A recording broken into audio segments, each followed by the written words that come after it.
Намираме се в очна операционна на болница Токуда. Разполагаме с 2 операционни зали, оборудвани напълно за всякакъв вид очна хирургия, като почнем от най-дребните манипулации и завършиме до най-тежката хирургия. Пациентът може да си запази час както по телефона, така по интернет. Също може да си запази час и на място. Вашият преглед е регистриран. Можете да отидете в кабинета по очни болести. За днес веднага? Да.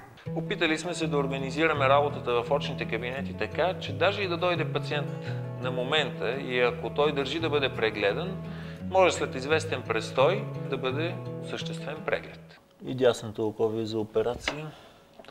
Сега виждате по-добре с оперираното, отколкото с другото.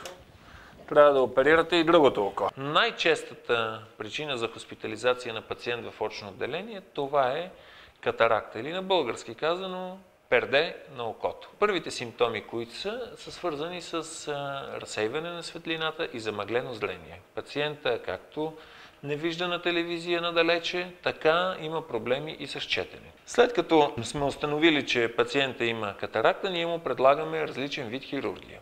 Ядрото е с голяма степен на твърдост, характерно за България. Това пациентите в България са свикнали да отидат да се оперират, когато катарактата е доста напреднала. Колкото по-късно се оперира, толкова възстановяването е по-бавно и по-трудно. Аз така казвам на моите пациенти. Какъв е риск? Аз им казвам, 99% е сигурността, че няма да има никакъв проблем. Ако някой ви обещае 100%, че няма проблем от хирургията, отидете при него. В общи линии катарактата вече е сведена до минимален риск. Почти няма риск за пациента.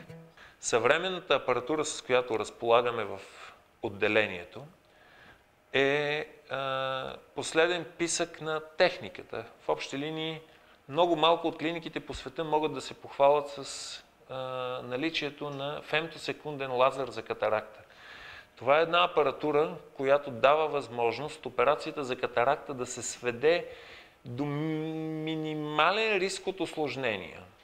Фемтосекундният лазер ни позволява 3 от основните процедури, които се извършват върху човешкото око по време на операция за катаракта, да бъдат извършени от машина и по този начин винаги разрезите, които се извършват, капсулорексиса и разчупването на ядрото, които са едни от изключително важните елементи за една много добра хирургия, да бъде абсолютно безпроблемна. Операцията протича между 5 и 10 минути.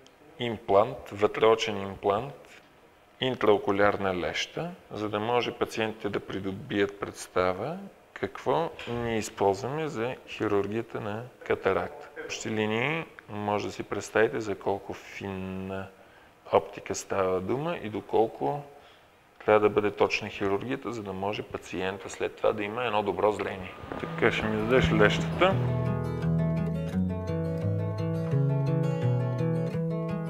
Самите пациенти след оперативното им възстановяване е доста по-бързо и резултатите, рефрактивните резултати, т.е. постоперативните диоптри, които имат пациентите, са изключително малки, за разлика от класическата хирургия на катаракта. Другото, което ни дава възможност в този вид хирургия, пациенти с астигматизъм до диоптър и половина-2. До момента ние използвахме специални турични лещи, които усложняваха хирургията и чрез тях успяхме да компенсираме астигматизма. Сега с този апарат ни се дава възможност, без да използваме специални лещи, този астигматизъм до диоптър и половина-2 да го компенсираме с лазера, което е една невероятна крачка напред в развитието на този вид хирургия. Пациенти, които идват на време, възстановяването на зрението в много от случаите още на следващия ден, самите пациенти са учудени колко добре виждат.